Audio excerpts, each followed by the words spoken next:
Hey everyone, welcome to the RotoGrinders Morning Grind Podcast. I'm your host, Stevie TPFL.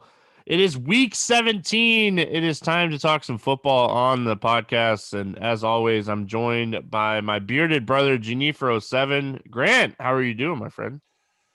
Not too bad. I'm kind of excited for football regular season to be over, but kind of bittersweet. It's a long slate. There's quite a few things to remember here, but this is definitely a slate where you want to kind of be more in tune with things as the week go on. So don't just set it and forget it at this point in the week. Make sure to keep checking up on updates, keep checking new news, and I think we still have a little bit of COVID news rolling in, but it's definitely an interesting slate. Week 17 always is.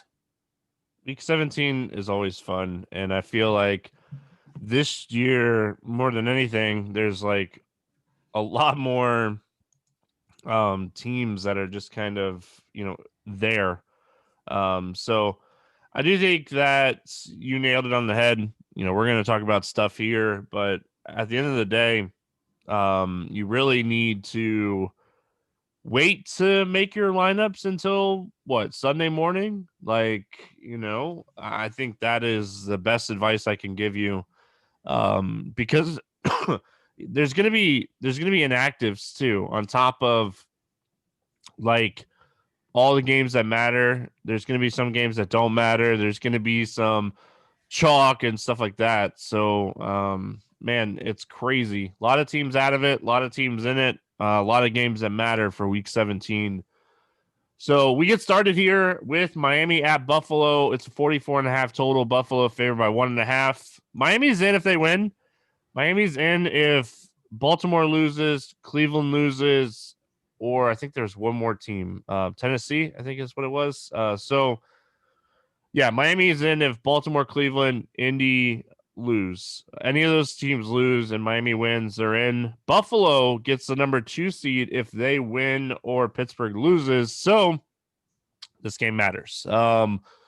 Anything that you like here on the Miami Dolphins side of things?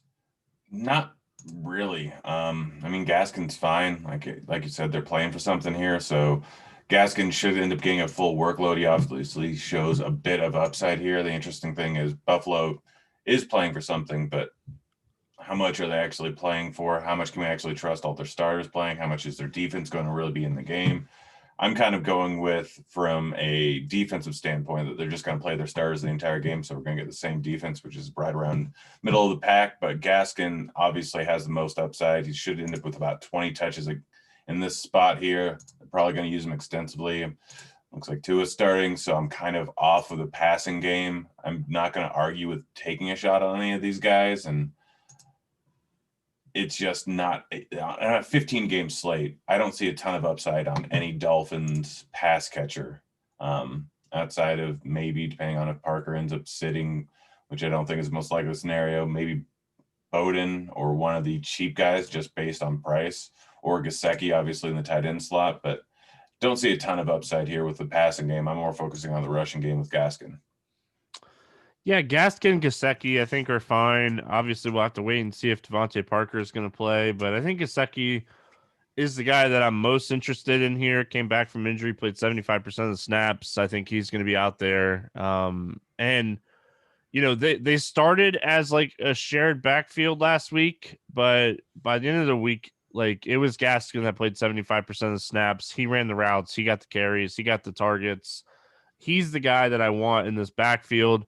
Going to the Buffalo side of things, with like Pittsburgh already announcing that they're going to rest their starters, I wouldn't be shocked here if like Josh Allen, Diggs, and these guys play like the first half and, then they're done. Like that, I wouldn't be shocked if that happens. So, what do you trust, if anything, here with Buffalo?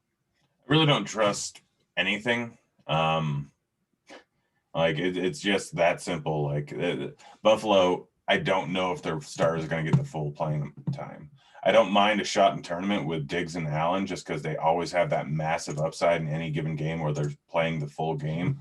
They have slate winning upside there, but it's just not a spot where I really want to take a shot when there's so many teams playing for something on week 17, and the Bills may not really be like at any point they could end up sitting their players. So yeah, it's Diggs and it's Allen for me. I mean, there's really not much else you can do other than just take a shot on them on massive field GPPs.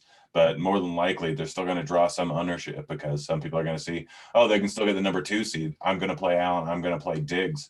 So they're not going to come in at absurdly low ownership. They're more likely going to come in at mediocre ownership. I'm going to wait and see what the ownership report actually says. But yeah, you just can't fully trust them to play the entire game. Yeah, I think if you want to build a couple tournament teams with the Buffalo guys, do it. Like if you want to play some Allen Diggs like tournament lineups, I don't hate doing that.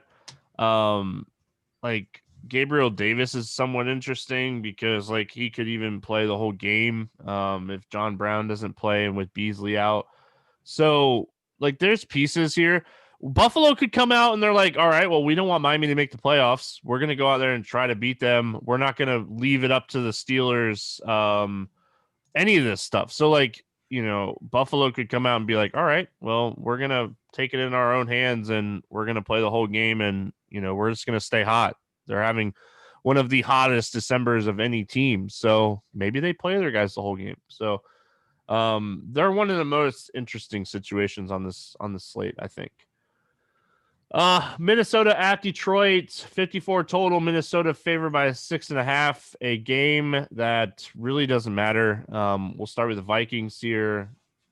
Dalvin Cook not going to play. Had to go to Miami for a family emergency, and with the protocols, will not be able to play.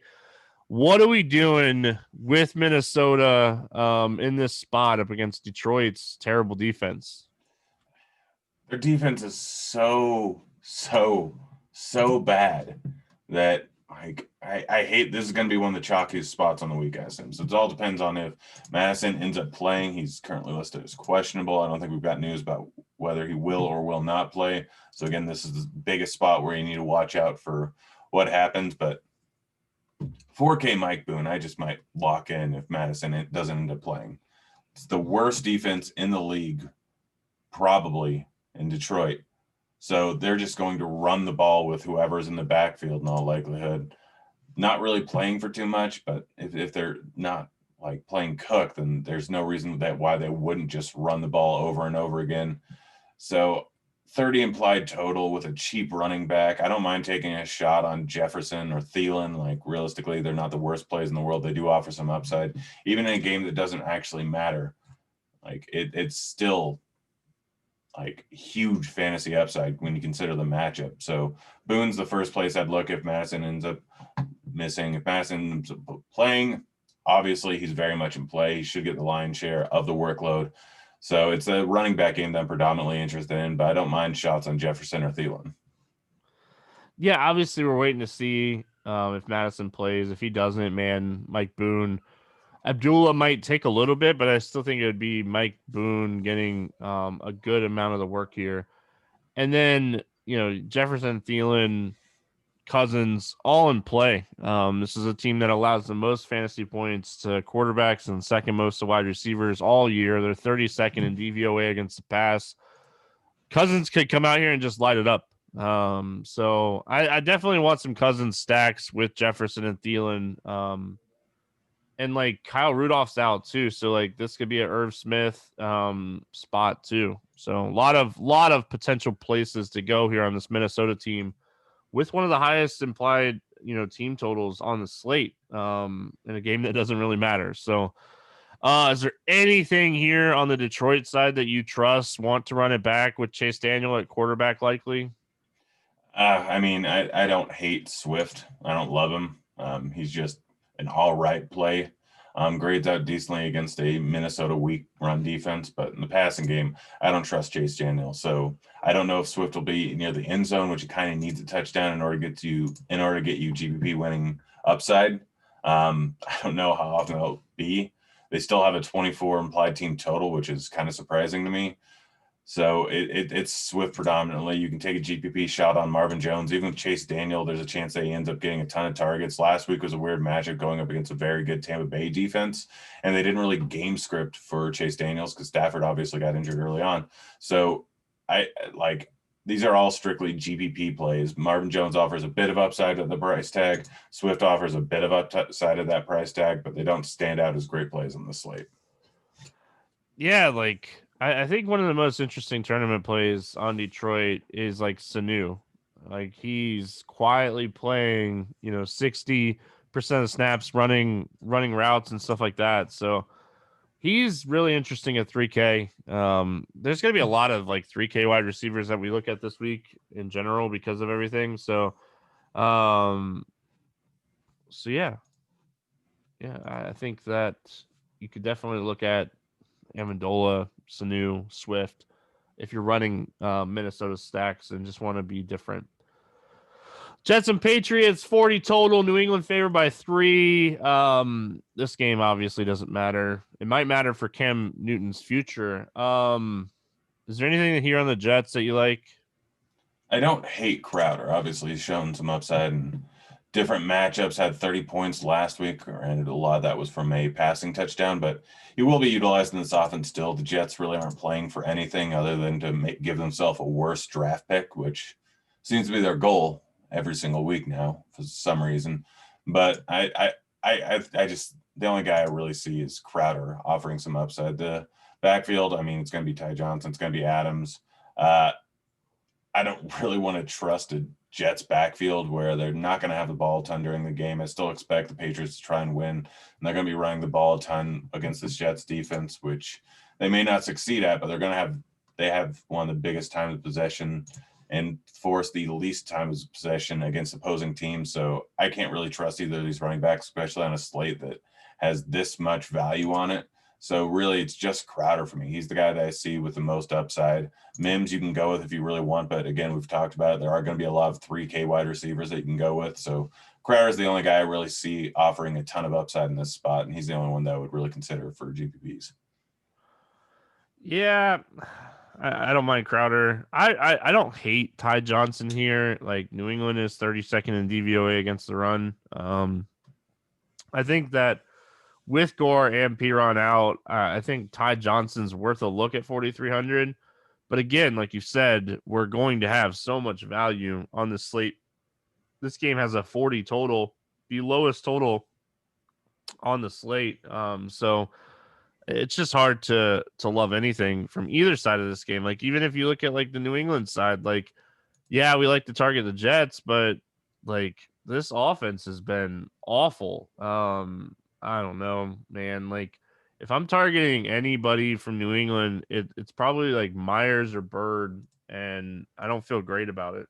Yeah, I mean, Jets have been terrible against the pass all season long, but they've been kind of better in recent weeks. And like I can't trust Cam Newton. I can't trust Stidham. If he ends up getting some extra playing time, or if he ends up getting a start, who knows what Belichick will end up doing.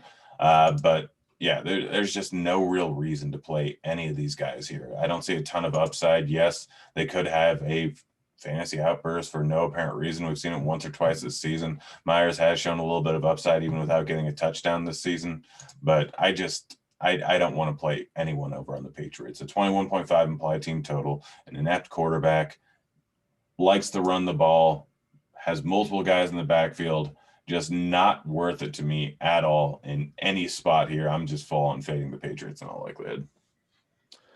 Yeah, I just like this might be one of those things. I was pulling it up really quick. Our sponsor Monkey Knife Fight, that like I go look at this game and try to find some unders. Because this game stinks. So Jets Patriots, I was just kind of looking. Do you think Cam Newton gets 170 passing yards?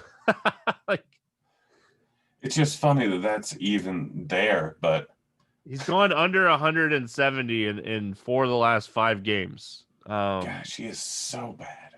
I know, like that's their more or less play for Cam Newton this week. So like that is kind of where like I think this game is a little interesting because they have Sam Darnold at 224, and Sam Darnold has not thrown for 224 yards since week 4 against Denver. So like maybe I just take less on both of those guys. Hope this game stinks and win over there on Monkey Knife Fight. Yeah, not the worst idea in the world. Falcons and Bucks, 50 total. Tampa Bay favored by 6.5. This game has some playoff implications for Tampa, but Atlanta, they were out a long, long time ago. What do you like here for Atlanta? Not a ton. Tampa Bay is a tough matchup here. Ridley, obviously, if Julio ends up not playing, which I think they already shut him down. Did they already shut him down?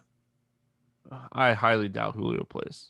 Yeah, I mean, it's been the same thing every single week. Highly doubt Julio plays, and then Julio doesn't end up playing. But I never, the fact that they just haven't ruled him out for the entire season weeks ago is just silly to me. But if he ends up not playing, then Ridley obviously shows some upside. In the last matchup they had, 163 yards, 10 catches, a touchdown.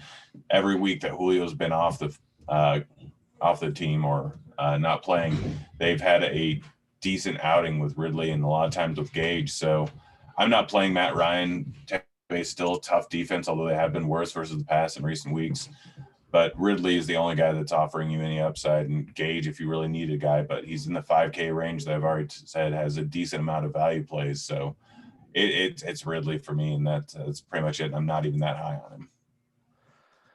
Yeah, I wouldn't go too crazy here with Atlanta, but they've shown us over the last few weeks that like they still have some upside. So I think like Tampa is playing for something. They're playing for the 5 seed. I think they could finish in the 6 seed if the Rams win and they lose. Maybe they're locked into the 5 seed, and I'm wrong. But overall, I think that like Atlanta is a team they're playing for the 6 or for the 5 seed. Yeah, so like they have to win to hold the 5 They're seed, playing right? for the 5 seed. Unless the Rams lose, yeah. But that game, the Rams game is an afternoon game, so anyway, Calvin Ridley, I think he's a really strong play. I don't really want to touch the rushing game. If I was going to play anybody, it would probably be like Ito Smith. He's certainly become the guy, but I think Calvin Ridley, maybe even Russell Gage are guys that you potentially look at here for Atlanta. And then on the Bucs side of things, like, you know, I expect Ronald Jones to play. So what's that going to mean for Fournette? Keyshawn Vaughn had a ton of rushing attempts last week. Mike Evans, Chris Godwin, they become like those two guys are still the two main guys in the passing game. Yeah, I'm probably staying entirely away from the running game in this spot. I'm very high and have been very high on the Falcons rush defense pretty much for the last 5-6 weeks and kind of been avoiding running backs going up against them. So if I'm going to target anything, it's the pass game. And I just don't want to guess on this on a 15-game slate where there's a chance they could end up resting the guys at the end. I know that Brady had that massive fantasy outburst last week. Didn't even play the fourth quarter, but I 7.2 for Tom Brady, and then all his pass catchers being expensive outside of Brown just isn't really worth it for me. There's too many mouths to feed. Big enough slate where I don't see any of them having real slate breaking upside. Again, I'm higher on the Atlanta defense than most people are.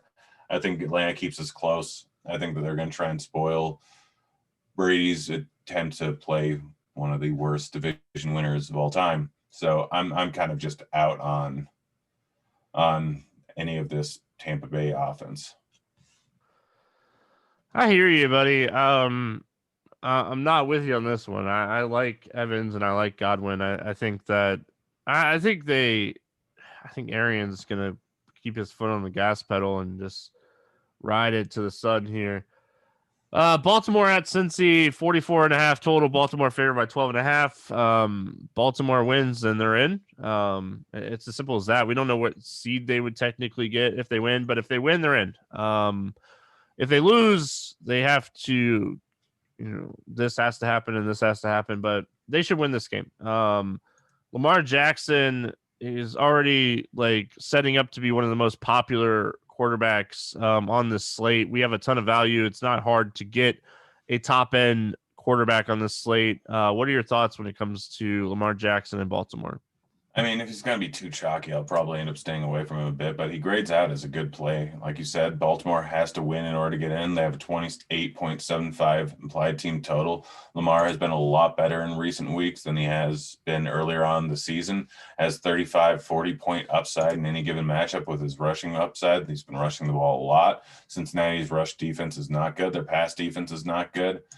Pairing him with anyone, it'd either be Hollywood Brown or it would be Mark Andrews, and you can realistically just play him naked. No guarantee that he ends up with a whole bunch of passing yards here, so he grades out as a good play and a good matchup that actually means something on week 17. So by all means, play him. But if he's going to be that popular, it might be a spot to avoid him. Yeah, I think like getting a quarterback that has something to play for is super important. I don't see them benching him at all. I think that in a must-win game, he plays, and if they bench him, they're probably up by like 3 or 4 touchdowns. So you're probably even close to already there. So he's definitely one of my favorite quarterback plays on the slate. I like Mark Andrews, pairing him with him. If you want to be different, if you want to attack Baltimore different, you roll the dice with like JK or Edwards. Just as leverage, but I really think Lamar Jackson, Mark Andrews are the play here. On the Bengals side of things, a couple of these guys are banged up. Tyler Boyd's banged up. T. Higgins was on the injury report. He's banged up. This is a tough matchup against Baltimore, but Baltimore has looked a little bit worse on defense here down the stretch. Is there anything here for the Bengals that you like? I mean, yeah, it'd probably end up being the passing game. Gio's priced at 5.4K in a tough matchup going up against Baltimore. Has been good versus the rush all season long. I know that he's made value in recent weeks, but I don't think that he's worth it at 5.4K on this slate. It'd be the passing game. Higgins would probably be the guy that I end up going with. He's been good in recent weeks. Even if Boyd is back and he is feeling a bit better, he'll still get a large amount of targets. I think that it's going to be, if Boyd ends up playing again, it's going to be more like, all right, a lot of AJ Green's work is going to Boyd, but Higgins, I think, is secure in his workload. He's the guy that offers the most upside. I think it was a drop pass away from a massive game last week against Houston. He was 1 yard away from the 100-yard bonus, and he still ended up with 22 points. And he had, I think, 1 or 2 drops that were a little costly. But Higgins is the guy that I want to target on Cincinnati, but that's really it. They only have a 15.75 implied team total. Baltimore has been in some close games against good teams, but against bad teams, they've had, I think, just massive blowouts almost every single time. So it's really a spot where they may be passing later on in the game. So Higgins is the only guy that offers you a ton of upside. It's not Gio. Yeah, like when these two teams played the first time, it was 27-3. Lamar didn't get there, and like nobody on Cincinnati really got there. So like that just give you an idea. And I think Burrow was in that game, right? I'm pretty sure it was early in the season. So yeah, I don't mind T. Higgins if Boyd is out. If Boyd plays, I probably will stay away from the passing game in general here. And then I definitely don't want to play Gio. I played a ton of Gio last week, but I think that like it was a much different scenario and spot. Dallas Cowboys, New York Giants, 45 total here. Dallas favored by 1.5. Dallas wins and they're in, right? Like, isn't that this division is just so can't remember bad. if it's Dallas wins and they're in, or they need Philly to lose. Dallas win and Washington lose. That is what needs to happen. Dallas has to win. They have to win no matter what, though, to have a chance or tie. But yeah, Dallas has to win this game if they want a chance to make the playoffs. And the Washington game is the late game, right? So this is a spot. Dallas has to win. What do you like here for the Cowboys? I mean, you could take a shot on their passing game. I'm staying away from Zeke. I'm staying away from Pollard. It would be Dalton, like hoping that they keep continuing with this big offense. I mean, they have so many guys that are decently priced. Cooper's just in there at 5.8K, Lamb at 5.2K.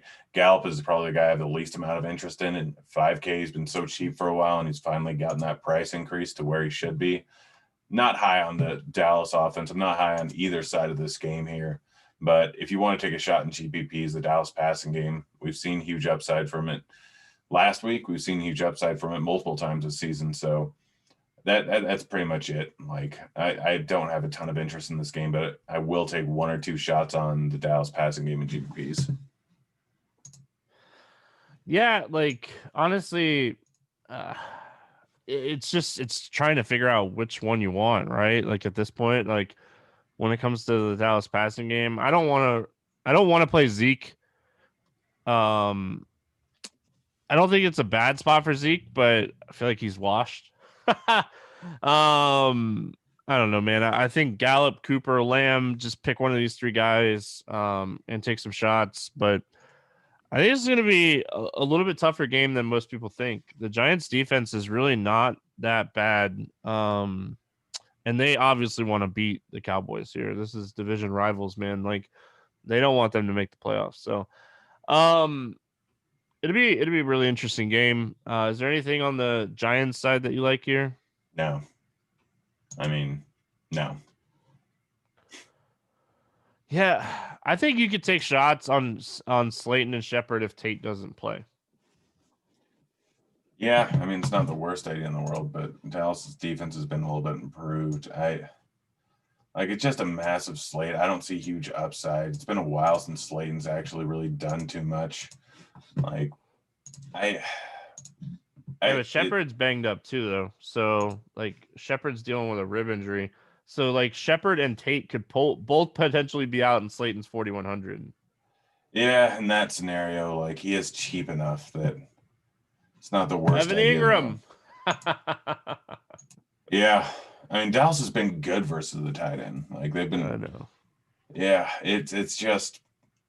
I don't want anything. I'm not going to argue with Ingram. I'm not going to argue with Slayton, but I just don't want anything. Yeah, like if you're playing the Giants are going to win this game type of build, wait and see what the injury news kind of looks like here from Tate and Shepard. And like Evan Ingram's banged up too. I think he's dealing with like an ankle injury or something like that. So yeah. Steelers and Browns 42 total. Cleveland -9 in this one. Cleveland needs to win. Steelers pretty much coming out and saying, these guys are not going to play a lot if they play at all. Mason Rudolph is going to start, giving Bennett a week off, but I don't expect like Deontay and Claypool and Juju to play a lot. Do you? No, I'm full on avoiding the Pittsburgh side. Yeah, like if I take any shots here, it's going to be like James Washington or like Ray McLeod or something. Yeah, I guess they both offer some upside, but I mean, with Rudolph, like we saw this offense with Rudolph under the helm all last season long. He wasn't good. He didn't ever have a big fantasy outburst. He just was kind of middling. Even at 4.3K, I'm not playing him at all. He never had more than 20 points last year. So I don't expect a ton of work for the passing game. I don't expect a ton of work or upside for anyone in the passing game. But if you really want to take a shot on one of these cheap wide receivers, you're right. It's Washington and McLeod. If Juju, Deontay, or Claypool end up sitting, and there's a chance just based on volume that they end up getting there. Plus, Washington always has that big play upside, even with an inept quarterback like Rudolph behind the helm. Man, it's so hard to like even think about trusting Mason Rudolph, but like Mason Rudolph, there's some bad blood between him and Cleveland, right? Like, does Mason Rudolph come out and beat Cleveland and keep him out of the playoffs? The Jets just beat him, so like, who knows, right? Do we know? Like, do we have an update on like any of the pass catchers for Cleveland? Do we know if they're going to be back? I know, like, I haven't really seen any news when it comes to like protocols for Cleveland, so it's definitely something I'm going to kind of be paying attention to. Yeah, I think they're going to be activated off the test squad or off the COVID list. Main thing is, I think this is right around the incubation period where the people start testing. So Harrison Bryant is now tested positive for COVID. He was part of that close interaction, high risk interaction, whatever you want to call it. So he is currently on the COVID list. So I don't know. Carl Joseph too. Yeah, there was two of them. So I don't know exactly who's going to end up playing, who's going to end up being activated, but I'm guessing we'll know more tomorrow is when we'll know. But I'm kind of under the assumption that no one else has tested positive so far, so they'll be activated. Higgins, Landry, and Peoples-Jones are going to be activated, but I'm not entirely certain. Again, this is something you have to check on tomorrow, Saturday, Sunday morning, just to make sure. Yeah, there's a report here that says that they could all get activated on Thursday if they all test positive one more time. So there you go. So today. Man, what are we doing with Cleveland here? They have to win this game. Is this like a Baker Mayfield, Jarvis Landry type of game and hope that Pittsburgh's not playing any other defensive stars?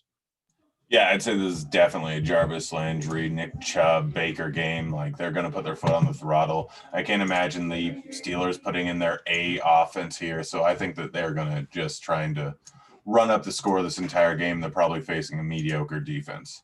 So Cleveland is all systems go. Landry was on an absolute tear prior to the COVID close interaction. He was getting a decent amount of volume, averaging close to 10 targets a week for the last 4 weeks, has touchdown equity. He's the main guy in this passing game here. And I mean, you can look at his full season stats, but remember, a lot of those were with OBJ still playing, and a lot of those were in win games. So this one going up against Pittsburgh, check on the weather, but Landry offers you a ton of upside on the slate. I don't expect him to have a huge amount of ownership. I'm guessing more of it's going to go towards Nick Chubb, which I'm also fine with. Been crushing, had a rough week last week, but when you're stacking up the box because the other team has no wide receivers and the Jets have a decent run defense, like Chubb still has a touchdown in 5 weeks straight, has multiple touchdown upside, has 100-yard rushing upside. I don't mind either Chubb, Kareem Hunt. I just don't generally play too much anymore, but he's fine. Landry, Peoples-Jones is cheap and has some upside, but I think this is going to be more of a passing game than it's going to be a rushing game. And I think that the Browns really try and run up the score just to make sure they get into the playoffs. Yeah, they have to win this game. This is a must win for the Cleveland Browns after losing to the Jets last week. Like, it's crazy, but Cleveland wins and they're in. If Indy loses, Cleveland's still in, but Cleveland win and they're in. Seattle at San Francisco, 46 total. Seattle favored by 6 in this game. Seattle is they're the NFC West. They've clinched. I don't know. I don't think they're still playing for the. They need the Packers. Seed, right? Yeah, right? They're still playing for the 1 seed, I think. If the Packers lose and the New Orleans Saints lose, I think they can still get the 1 seed, but they could still get the 2 seed too if the Saints lose and the Packers win. So Seattle has something to play for. They're really locked into the 3 seed if they wanted to rest guys, but that's something that really hasn't been said yet. So I'd kind of expect them to play. What do you like here for Seattle? Yeah, nothing. So the main thing is, like, first of all, Seattle hasn't really paid off their values in a while. Like, Hyde is now in the mix and Carson's in the mix in terms of rushing. Russell Wilson hasn't thrown the ball more than 32 times, more than once in the last 7 weeks. Pete Carroll's back to his old ways, just running the ball. All these games are being played at the same time. So if it looks like New Orleans is crushing Carolina and the Packers are crushing Chicago, they're just going to sit their starters like in the second half. There's no point in them playing if it looks like one or both of those teams are going to end up winning. So absolutely no reason for them to play their stars in the second half. So I'm just full on fading Seattle. I know that they've offered some upside at certain times, but realistically, this is not a spot where I want to play him. San Francisco's defense has been decent. The volume's not going to be there. They're not going to let Russ cook randomly at week 17 when it's most likely a game that doesn't matter. Saints are a 6.5-point favorite. The Packers are a 5-point favorite. Everything has to go perfectly in order for Seattle to actually hit GPP winning upside. So full on fade of Seattle. Yeah, I think I'm going to fade them too. Like, Tyler Lockett's price is super interesting, but probably going to pass. Like, if I was going to take shots on anybody, it'd be like David Moore or something like that. But overall, this is going to be a pass for me. Because like Rashard Penny could get rushing, yards here as well. So I'm going to pass on the Seahawks. On the 49ers. It was kind of shocking to see Kittle come back last week. I don't know. They don't really have anything. They didn't really have anything to play for, right? Like, I'm not crazy. Like, they're out of it. They've been out of it. Kittle came back and he played 56% of the snaps. I just Jeff Wilson's banged up. Like, I don't know. I just don't see myself using any of these guys. Like, Beathard threw the ball 22 times last week. Yeah, they're going to run the ball in all likelihood. Don't see nearly enough upside in this spot here. Seattle's had one of the best pass defenses in the league since Adams came back, since they added Dunbar. Like, this is not the same. We've said it for weeks. This is not the same offense it was at the beginning of the season. Still number one in the league, giving up points to opposing wide receivers. But in the last 4 weeks, they're number 31. They were just that bad at the beginning of the season. So full season numbers are entirely irrelevant. They're probably in the top 30% pass defense. I don't want to target the pass game. I don't want to deal with the carousel at running back. I don't want to deal with a backup quarterback. I don't think this game is offering anything at all. Like, probably a game I'm just full on Xing out of all my lineups. Yeah, like I think this is one of those games I'm going to pass on. Straight up just pass. Full pass. Could burn me. Ayuk could burn me, or like Ayuk's out, right? Like he can't burn me. Bourne could potentially burn me, but yeah, this game for me is a pass.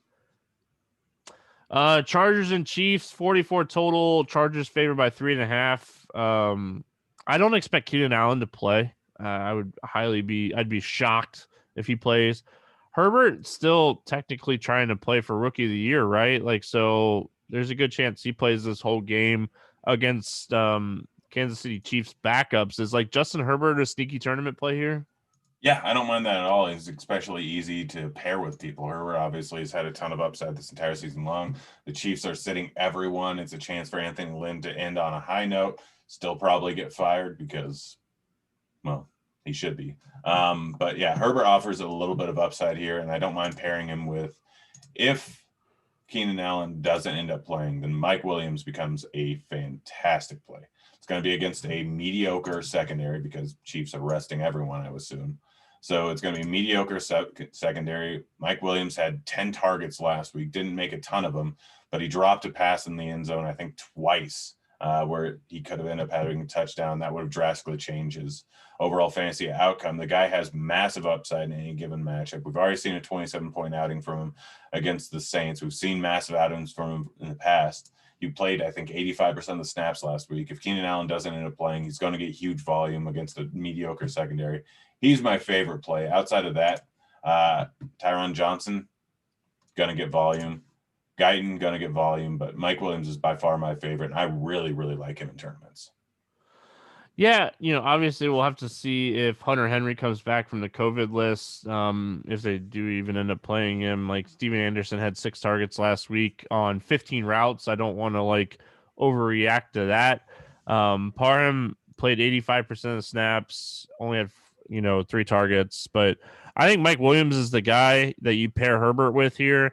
I think they're going to be really careful with Austin Eckler too. So Herbert, Williams, or Herbert, Guyton would be how I would kind of approach the Chargers. And then as far as the Chiefs go, I don't see them, they've already come out and said they're not going to play Mahomes.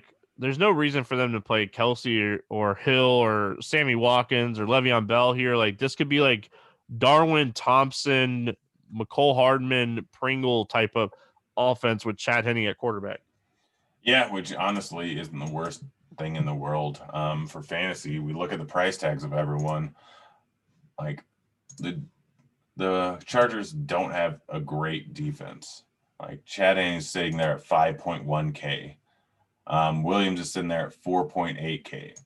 Hardman, if he ends up starting, 4.2K if he plays most of the game. Robinson's 4.8, Pringle's 3.9. These are talented wide receivers. Not as much of a talented quarterback, but still, I think this is a spot where he could take some shots and take some value plays here. It's a decent bring back to get Hardman or one of the other guys in the game if you're stacking up the Chargers on the other side with Herbert. You can get some value, play some high-priced running backs that we'll get to soon. this is not the worst idea in the world to play this Kansas City offense because Andy Reid is still a fantastic play caller. This offense will still be fine, even with backups going up against this not good Chargers defense. Like, I don't mind taking shots on these cheap guys because we know Arden and Robinson have huge upside. It's a little bit worrisome about how much they'll end up playing, but at their price tags, if they're the number 1 and 2 wide receivers for the majority of the start of the game, which I can't imagine Tyreek Hill, Kelsey, or Watkins really play at all. Outside of Kelsey will be interesting because he did set the record.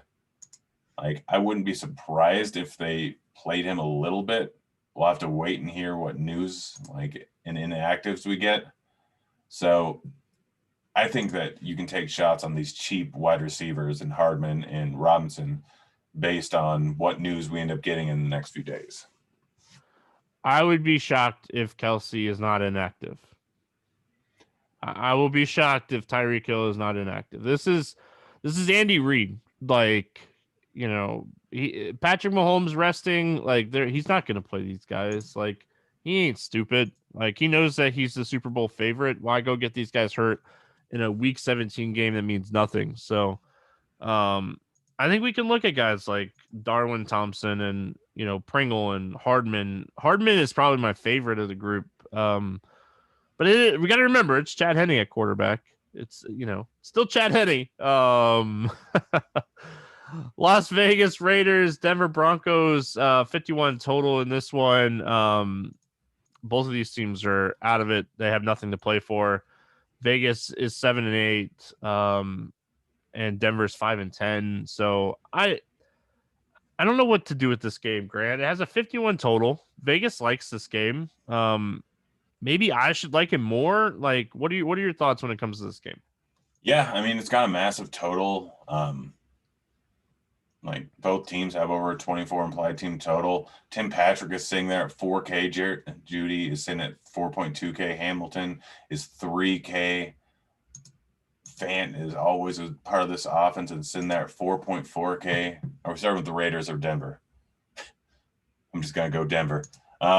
Yeah, like, all these guys are super cheap in a fairly high total game that's projected to be close. Yes, they're not playing for anything, but really doesn't matter. Drew Lock may not be a great quarterback, but there's going to be volume in this spot. I think that Tim Patrick is one of the better plays on the slate. He has huge touchdown upside. He seems to get targeted a decent amount in the red zone. He can get 2 touchdowns in a game going up against a horrible Raiders defense. I like targeting some of the spot. Again, it's cheap. I want to pay up at running back, especially if Boone ends up being the chalk. It gives me a chance to differentiate in a different way with paying up at 2 running backs. So, yeah, Tim Patrick, Jerry Jeudy, and Fant are probably my 3 go-to guys. I think you can stack a block with them. I think this is going to be high scoring. So, on the Denver side, I actually like a few guys. Low-key, high-scoring game to finish out the season here. Don't mind Patrick. Don't mind Hamler. Don't mind Noah Fant. And then on the Vegas side of things, like, Darren Waller is 2 catches away from 100 catches on the season. This is a guy that has just been an absolute beast. I think he could have a monster game here. Nelson Aguilar has had a great year. He could have a big game. I don't hate maybe Josh Jacobs or even Derek Carr, but I definitely want to target some of this, Vegas passing game. Yeah, no, I think Waller is the main guy here. Again, tight end's not the greatest on the slate without Kelsey being in there. Waller has been an absolute beast in recent weeks. Yes, they're not playing for anything, but don't really care. Like, Waller has been so good. And then Aguilar, don't know why this entire season, but he keeps doing it and doing it and doing it over and over again. I don't know if I'm going to trust Carr. I don't think Carr's the right guy to go with on this slate. But Aguilar and Waller are 2 fantastic plays that I don't think are going to draw a ton of ownership in a high-scoring game. Yeah, like, this is a game that could shoot out. Like, shooting out Denver to finish out the season. Crazier things we've said. Arizona at LA taking on the Rams, 40.5 total in this game. This game matters so much, but there's so many question marks around this game when it comes to, like, if Arizona wins this game, they're in. So, like, this is a must-win game for them. The Rams are in if they win or Chicago loses, right? Like, Chicago loses to Green Bay, they're in, or so. technically both of these teams could get in if Arizona wins and Green Bay beats Chicago, but this game matters. Let's start with Arizona. Kyler Murray is banged up, but this is a must-win game. I expect him to be out there, even if he's like 80%. What are you doing here with Arizona? I don't really want anything. Like, we've dealt with Kyler Murray being injured and playing recently. I know this is a must win, but the Rams are a good defensive team. They may have a whole bunch of guys hurt on offense, but on defense, they're a fantastic pass defense, a fantastic rush defense. This game has a super low total. I think it might be it's the second lowest on the board, I believe. So I'm not playing Murray. I don't want to touch his passing game. I don't want to touch this rushing game for Arizona. I don't trust anything. It's one of the few games with stuff to play for that matters for both teams that I have no interest in at all, like on the Arizona side. I don't want to use a single guy here. I think that the Rams are going to rush the ball a whole lot in this game, and I don't expect a whole lot of time of possession for Arizona. This is going to be ugly. I don't want Murray. I don't want Hopkins. I don't want Drake. I don't want Edmonds. I don't want anyone.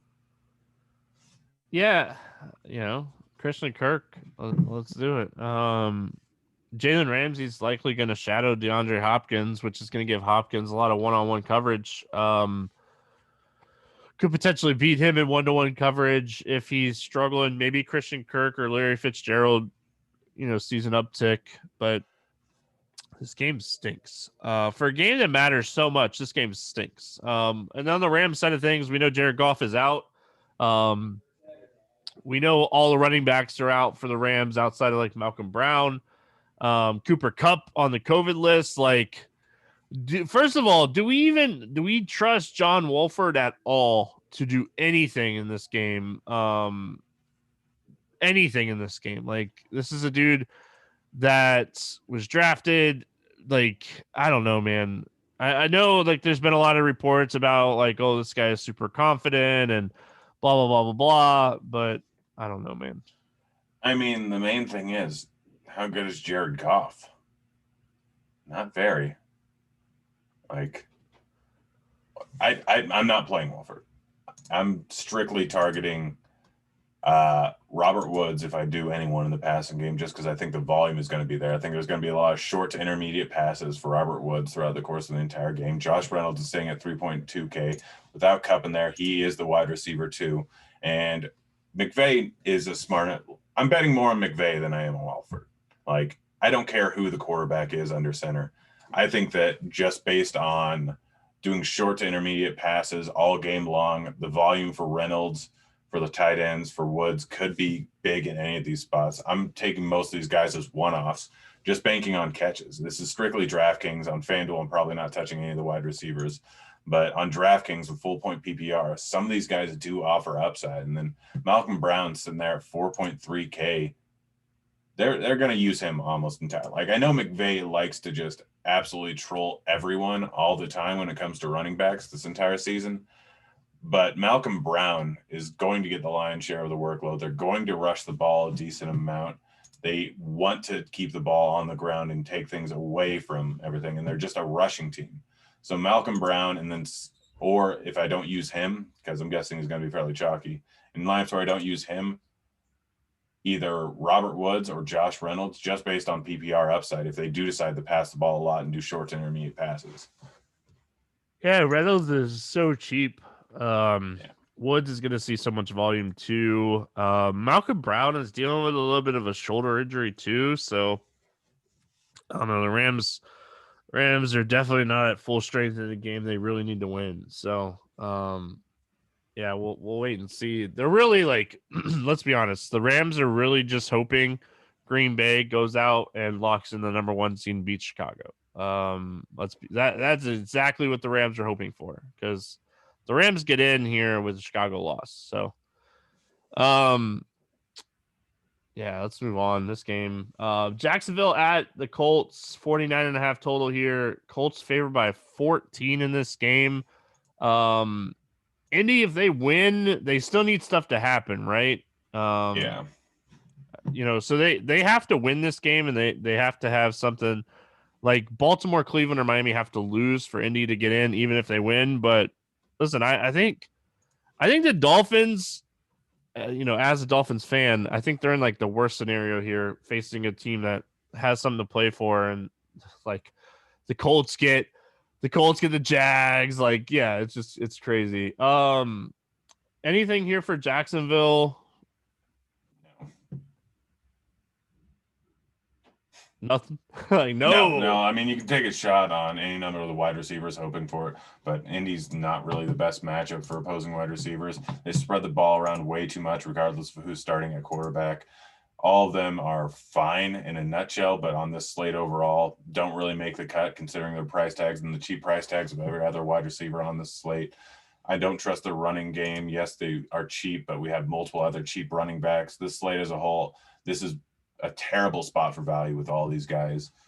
I don't expect the Colts to really give up an inch to the Jags. They have no reason to win. Like, it's just worthless over on the Jacksonville side. I probably won't have a single share of anyone on pretty much any site over with Jacksonville. Yeah, man, it's Adar Agnagwal or whatever his name is. Like, he should play like 70% of the snaps, and he's a guy that like is going to get some targets as well. I think he's worth a look in tournaments. But yeah, I don't really trust anything here. Mike Lennon's going to chuck it. We know that. Like, so maybe roll the dice on like Keelan Cole or DJ Chark, but I'm probably not going to do that. And then on the Colts side of things, like, this is a great spot for Jonathan Taylor. We've talked about a ton of like cheap guys, but Jonathan Taylor is a guy that has just been very good down the stretch. Finally getting the workload and everything that we've kind of hoped for all season. But he's gone over 19 fantasy points in 4 straight. He's 7,400. He's one of the safest running backs, in my opinion, on the slate. Yeah, I'm right there with you. I mean, Jacksonville's run defense is not good. Taylor's getting a ton of work. They've clearly made him the number one back. Over 20 touches almost every single week. Like, yeah, it's a great matchup. He's a great running back. It's a lot of cheap running backs on the slate. I love playing Taylor. But that's really the end of my interest on any of these Indy guys. Indy will likely be playing it out till the end because they have no reason not to. And so I'm guessing they're just going to run the ball with Taylor a significant amount. Multiple touchdown upside, 100-yard rushing upside. I really like him here. Yeah. I don't mind like T.Y. Hilton if you want to go that route. They should crush this game. This game's in Indy. It's at home, like in the dome. Don't mind T.Y. Hilton, but this should be a game the Colts crush. We got the Tennessee Titans and the Houston Texans. 56 total here. Tennessee favored by 7.5. Tennessee has to win this game. They win and they're in, or if Indy loses, they're in as well. But listen, this is a spot that I think Derrick Henry is going to be really, really popular. He probably should be, right? Yeah, I don't care how popular he is. Like, it's against Houston. Horrible rush defense. Titans want to win. Need to win. Might need to win. I can't remember the exact scenario, but they're playing for something. They have to win this game. Yeah. All right. Win and they're in.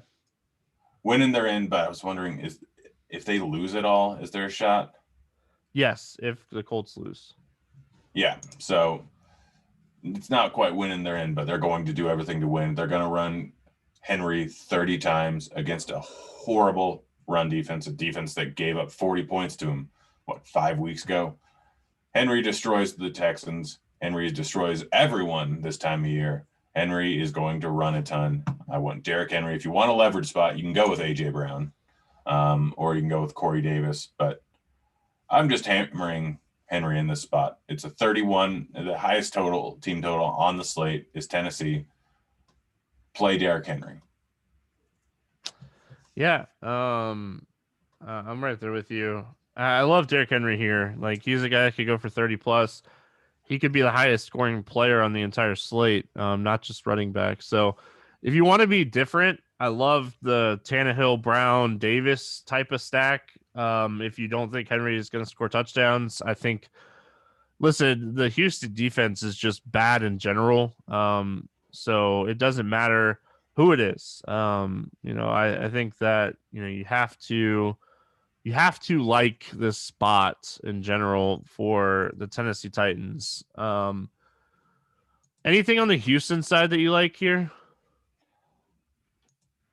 Watson, maybe DJ, but realistically, no. I mean, they do have a 24 implied team total. They're not really playing for anything. But David But Johnson, they haven't really been playing for anything, and they've been crushing. So who knows? yeah, well, they have. I mean, who knows? Maybe David Johnson has a big game as they're trying to justify that contract, but like he's gotten it done 2 weeks in a row. But one of those, he broke off a massive run. Like he's not going to average 10 yards a carry again. There's only been one game where he's averaged more than 5.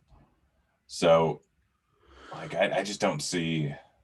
I don't really see any great spots here. I'm not going to argue with it. I'm not going to argue with stacking up the game, them trying to keep it close. Being like, if I'm going to do anything, it'd be playing Derrick Henry, bringing it back with Watson, and then either Cooks or Coutier or even David Johnson, considering they've shown propensity if they're down big that they're just going to dump the ball off to him.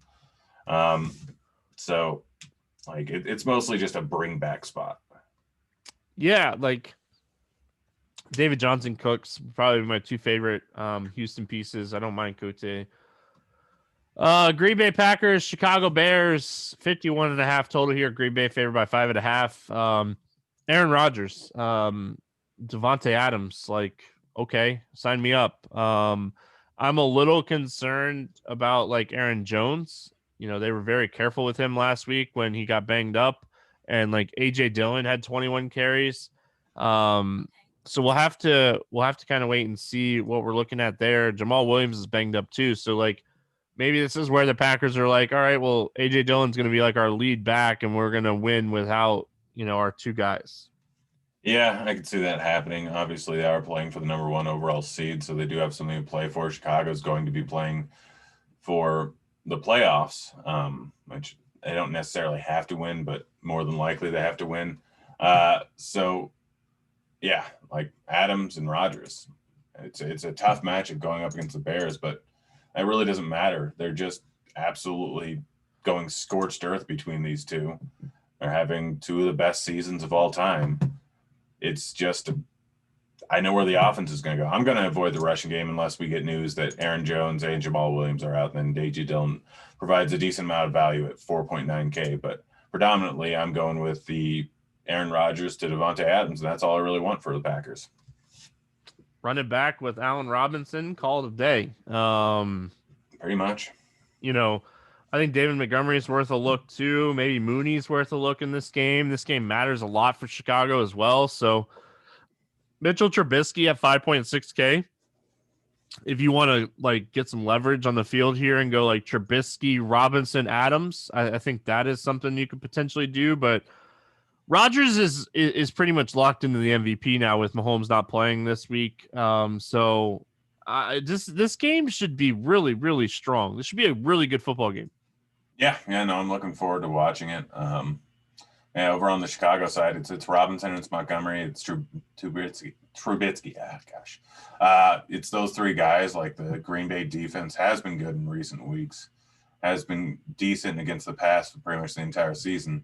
But this Chicago team seems to be putting up a lot of points, and we know exactly where the offense is going. So it's those 3 guys. I don't expect a ton of ownership on them after Montgomery's pretty much been chalked for a while. It's a decent way to kind of pivot off of things.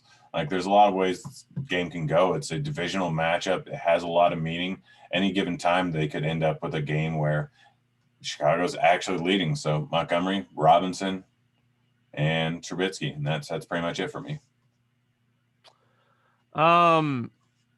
Yeah, that's kind of it for me on the Bears too. I don't want to go like if you want to take shots on Cole Kmet, I'm not going to talk you off of it. He's still playing a ton of snaps. We finished with the last game on the slate. It feels like it has taken forever because it has. There's 15 games. It's week 17. I'll talk about Saints and Panthers. 47.5 total here. Saints favored by 6.5. This game matters for the Saints. They technically have a shot at the 1 seed, but they definitely want to hold the 2 seed. What do you like here for the Saints? Kamara. Yep. I mean, Carolina defense is not good. Kamara has been just, well, at least last week he was in full-on beast mode, but involved in the passing game, involved in the rushing game, they're probably going to be ahead. They're probably going to be running ball with Kamara. It's Kamara if you want to take a shot on any of the pass catchers, Manny Sanders, whoever else is going to end up playing, that's fine. But I'm probably just going Kamara. Yeah, like I don't love the passing game at all, and it's weird. If Traquan and Thomas are both still out, I think you could take shots on like Emmanuel Sanders. I think you could take shots on Callaway, take shots on like Jared Cook. That's fine. Like I'm not gonna sit here and talk you out of it. On the Carolina Panthers side of things, Rodney Smith is setting up to be pretty chalky here, and honestly, I don't hate it, but I don't love it. Like the Saints defense is second in DVOA against the run. They're allowing the least fantasy points per game to opposing running backs. Like I'm more apt to play like DJ Moore and Robbie Anderson than I am like Rodney Smith. The only running back from Carolina I'm interested in is Curtis Samuel. Yeah, or him. Yeah, he's the guy that, like, honestly, I think people are going to go with Robbie Anderson. People are going to go with DJ Moore, but Curtis Samuel's going to get work both out of the backfield and out of the passing game. Like he's the guy. Like he's put up over 16 points in 3 out of the last 4 weeks. He has 5 20-point games in the last 7. He's priced at 5.3K. I don't expect a ton of ownership in him. Yes, Robbie Anderson and yes, DJ Moore offer some upside. But with all the injuries at running back, I expect them to pass the ball more and split Samuel into the backfield because they're not really high on anyone else in their passing game. So having a wide receiver as a running back, like he's the guy. Like it's absolutely Curtis Samuel. I think Rodney Smith will get some workload, but they're going to do a whole bunch of different things. Chance to beat the Saints in the last game of the season. I don't think Carolina is going to have any problem going for that. So it's Curtis Samuel, and then secondarily it's Robbie Anderson and DJ Moore. But Curtis Samuel is the best play from the Carolina Panthers, and it's not really close. I'm full on avoiding every other running back. Yeah. Man, Moore and Anderson with Samuel, like that's kind of like there's reports that came out this week that like Carolina might be interested in like Haskins. So like Bridgewater, finish the season on a strong note here. Finish it on a strong note. I'm guessing Haskins is more as a backup. Bridgewater's played well. Yeah. Let's play the morning grind game one more time for 2020. Grant, give me a quarterback that's gonna throw for 300 plus yards. I'm trying to figure out. Sorry, I'm loading everything back up. I'm gonna go with, I'm gonna go off the board. I'm gonna go with Locke. I'm gonna go with leverage and say Tannehill. I like that call. Low owned running back for a touchdown. All right, low owned super tough on this slate. Can I use Curtis Samuel? No. Low owned running back for a touchdown. Gaskin. All right, I like it. A long time ago we talked about him, but Miami definitely has something to play for this week. Yeah, to win this game. I'm gonna go David Johnson. Quarterback, wide receiver, stacked for a touchdown. Who do you got? Herbert to Mike Williams. All right, I like that one. I like it. I'm gonna go. Can I go Rodgers Adams? No. I'm joking. Give me Brady and Evans. Wide receiver for 8+ targets. Who do you have? Jarvis Landry. All right, I'm gonna go Woods. And then tight end for a touchdown. I'm gonna go Noah Fant. All right. Listen, this guy has burned me so much in the past few weeks. He's gonna score a touchdown this week, though. Give me Cole Kmet. Yeah. Defense for 10+ points. Who do you got? I'm gonna go with Cleveland. I like it. I like it. Yeah, there's a lot of cheap defenses this week. The Titans defense is going to be massive chalk, I think. I'm gonna go with the New York Jets against the Patriots. I like the Jets defense this week. Grant, any final thoughts before we get out of here? Yeah, stay safe this new year. Don't do anything I wouldn't do twice. That's it. Good football season. On that note, we're gonna get out of here. Hope everyone has an awesome week 17. Good luck in your contests, and we'll see you guys again tomorrow. See you, kids.